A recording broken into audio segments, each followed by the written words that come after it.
नमस्कार दोस्तों, आपका स्वागत है। दोस्तों, अच्छे लोग हमेशा से ही दुखी क्यों रहते हैं और पापी पाखंडी मौज उड़ाते हैं? दोस्तों, इस बात में कोई संदेह नहीं है, परंतु इसके दो कारण हैं, तो हम आपको इसके बारे में विस्तार से बताने का प्रयास करेंगे। पहले बात करते हैं कि अच्छे लोगों को भगवान दुख क्यों देते हैं। तो चलिए इस धार्मिक कहानी के द्वारा आपको समझाने का प्रयास करते हैं।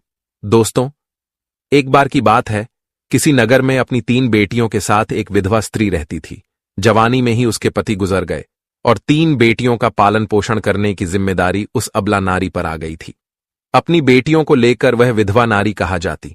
बेटियों को अकेला छोड़कर वह कोई काम भी नहीं कर पा रही थी। ऊपर से समाज की उल्टी सीधी बातें उसे सुननी पड़ती थी।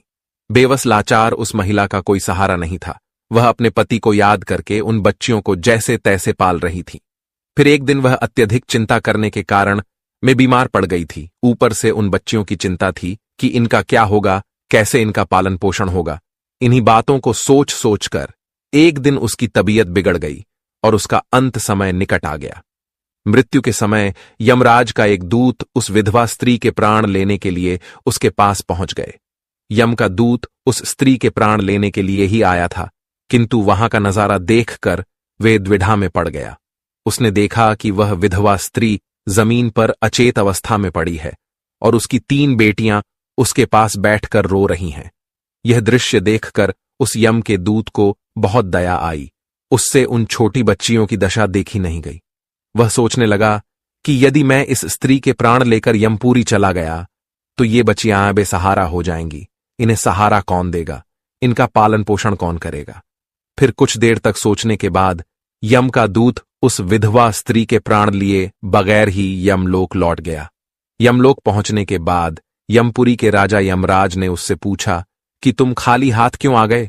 तुम तो उस विधवा स्त्री के प्राण लेने के लिए गए थे। तब उस यमदूत ने कहा, हे स्वामी, मेरी भूल को क्षमा करो। मैं चाहकर भी उस स्त्री के प्राण न ले सका। मेरी जगह पर अगर आप भी होते तो शायद आप भी उस स्त्री को जीवन दान दे देते। मुझसे उस विधवा स्त्री की मासूम बच्चियों का दुख देखा नहीं गया। जब मैं प्राण लेने गया तो मैंने देखा कि उस विधवा स्त्री की 3 छोटी छोटी बच्चियां हैं और वे सभी उनकी मां के शरीर से लिपटकर रो रही थीं। यदि मैं उस स्त्री के प्राण लेकर चला आता तो उन बच्चियों की देखभाल कौन करता? उन्हें भोजन कौन कराता? मृत्यु लोक पर रहने वाले मनुष्य अत्यंत स्वार्थी और मतलबी है। कोई भी उन बच्चियों की मदद नहीं करता। यमदूत बोला, हे धर्मराज, मेरी आपसे विनती है कि आप उस विधवा स्त्री को कुछ समय के लिए जीवन दान प्रदान कीजिए ताकि वह अपनी बच्चियों को पाल पोस कर बड़ा कर सके। यमदूत की ऐसी बातें सुनकर धर्मराज ने कहा, हे दूत, इस संसार के सभी प्राणियों की मृत्यु निश्चित किए गए समय पर ही होती है। न कोई किसी की आयु घटा सकता है और न कोई बढ़ा सकता है। न तुम किसी को जीवन दे सकते हो और न समय से पहले किसी के प्राण ले सकते हो। जिसके भाग्य में जो लिखा होता है वह उचित ही होता है। तुम किसी के भाग्य को बदल नहीं सकते। तुमने आज सृष्टि के नियमों का उल्लंघन किया है। तुमने बहुत बड़ा अपराध किया है, इसीलिए तुम्हें इसका दंड अवश्य भोगना पड़ेगा। जाओ, अब तुम पृथ्वी लोक पर मनुष्य के रूप में जन्म लो और अपने द्वारा किए गए अपराध का दंड भोगो। फिर उस यमदूत ने कहा, हे प्रभु, धरती लोक पर से मेरा उद्धार कब होगा और कैसे होगा? तब धर्मराज कहते हैं, हे दूत, धरती पर जाकर जब तुम 3 बार अपनी मूर्खता पर खिलखिलाकर हंस लोगे तब तुम्हारा उद्धार हो जाएगा। दोस्तों, इतना कहकर धर्मराज ने उस दूत को धरती पर धकेल दिया। वो धरती लोक पर मनुष्य शरीर में आ चुका था। उसके शरीर पर वस्त्र नहीं थे। मृत्यु लोक का एक नियम है कि जब कोई मनुष्य जन्म लेता है तो उस समय वो नग्न होता है। इसीलिए वो निर्वस्त्र ही एक सड़क के किनारे ठंड में पड़ा था। फिर वहीं से एक मोची गुजर रहा था। वह मोची ठंड से बचने के लिए अपने बच्चों को कपड़े लेने जा रहा था। रास्ते में ठंड में एक नग्न व्यक्ति को देखकर उसे दया आ गई। उसने अपने बच्चों को तो कपड़े नहीं लिए, लेकिन उस यमदूत को कपड़े और कंबल खरीद कर दे दिए। वह यमदूत बोला, हे भाई, आपने मुझे कपड़े और कंबल देकर बहुत बड़ा उपकार किया है, पर मेरा ना कोई परिवार है, ना मेरे पास घर है और ना भोजन का कोई साधन है। तब मोची बोला, भाई, तुम मेरे साथ चलो, मैं तुम्हें भोजन और काम दिलाता हूं। फिर वह मोची उस यमदूत को लेकर अपने घर पर पहुंच गया। उधर मोची की पत्नी ने देखा कि उसका पति बच्चों के लिए कपड़े लाने गया था, लेकिन लाया तो कुछ नहीं, उल्टा एक आदमी को घर पर लेकर आया है। ये देखते ही उसकी पत्नी बहुत गुस्सा हो गई और उस मोची के साथ लड़ने झगड़ने लगी, उसे भला बुरा कहने लगी। यह देखकर वह यमदूत बहुत जोर जोर से हंस पड़ा। यमदूत को हंसता हुआ देखकर वह मोची बोला, भाई तुम हंस क्यों रहे हो, ऐसा क्या देख लिया आपने? तब वह यमदूत बोला, भाई मेरी हंसी का रहस्य मैं आपको अभी नहीं बता सकता, समय आने पर मैं आपको बता दूंगा। फिर वह यमदूत उस मोची के घर पर रहने लगा और उसने मोची का सारा काम भी सीख लिया। वह यमदूत उस मोची के घर पर काम करने लगा और बहुत सुंदर जूते बनाने लगा। तब से मोची के जूते और चप्पल खूब बिकने लगे। मोची के जूतों की तारीफ पूरे राज्य में होने लगी। मोची भी इससे बहुत अधिक धनवान बन गया, यहां तक कि बड़े बड़े राजा महाराजा भी उस मोची के पास से जूते बनाकर लेने लगे। जब से वह यमदूत उसके घर पर आया था, तब से मोची की किस्मत ही चमक गई थी। उसके घर में धन की कोई कमी नहीं रह गई थी। फिर एक दिन अचानक राजा का एक सैनिक चमड़ा लेकर मोची के पास आया और बोला, देखो मोची, हमारे महाराज इसी चमड़े से बने जूते पहनना चाहते हैं। ये चमड़ा बहुत कीमती है, तो इसके ठीक से एक जोड़ी जूते तैयार करके दो। ये चमड़ा बिल्कुल भी खराब नहीं होना चाहिए, ध्यान रहे इस चमड़े से अच्छे जूते बनाओ। राजा का सैनिक मोची को वह चमड़ा देकर वहां से चला गया।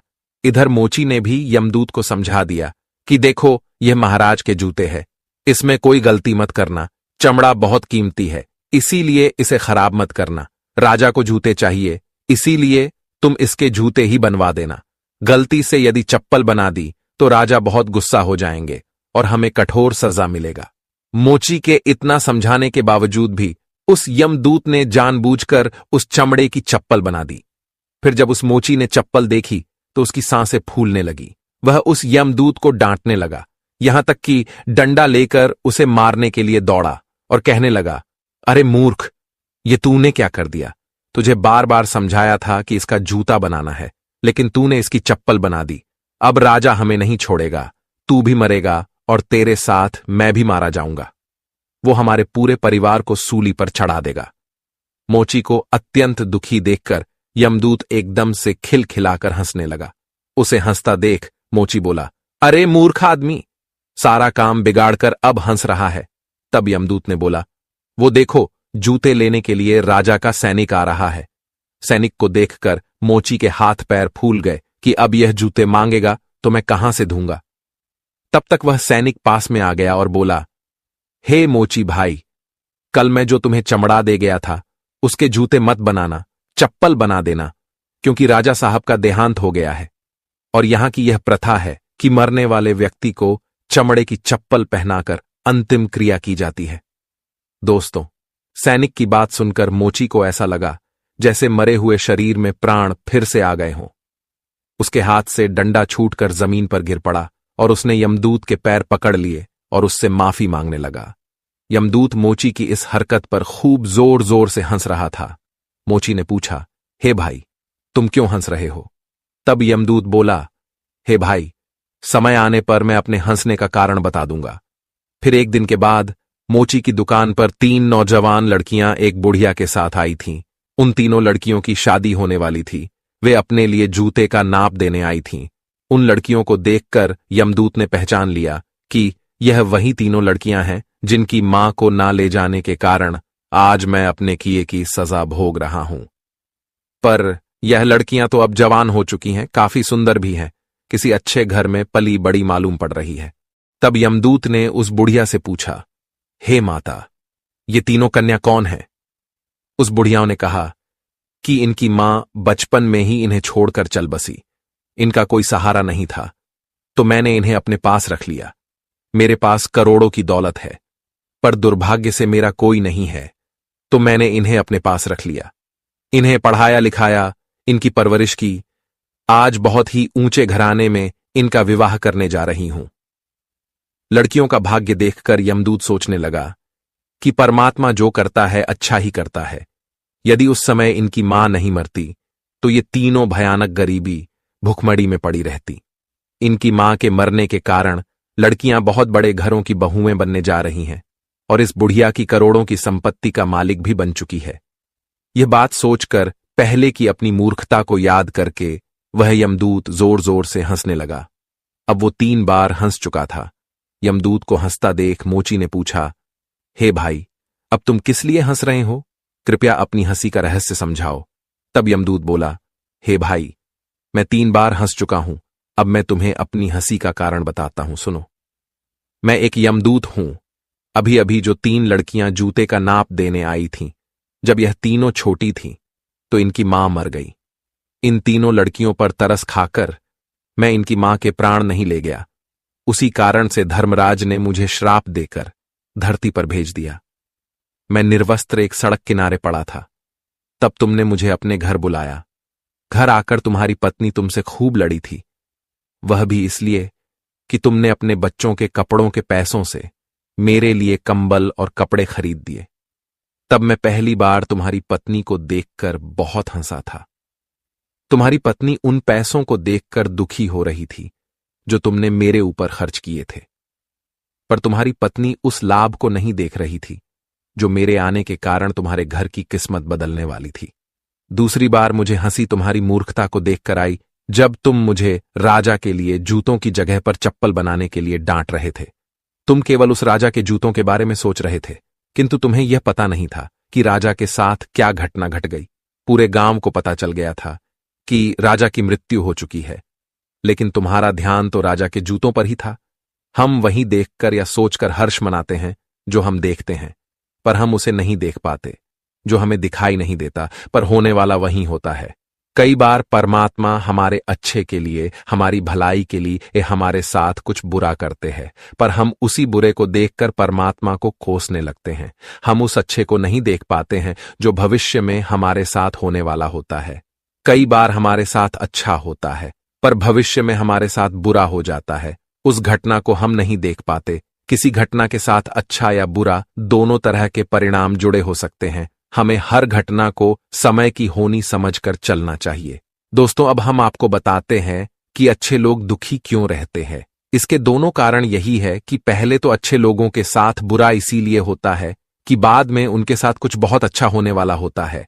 दूसरा कारण यह होता है कि जब मनुष्य के साथ बुरा होता है तो वह ईश्वर के पास चला जाता है, ईश्वर का नाम स्मरण करता है, जिससे उसके सभी पाप और दोष मिटने लगते हैं।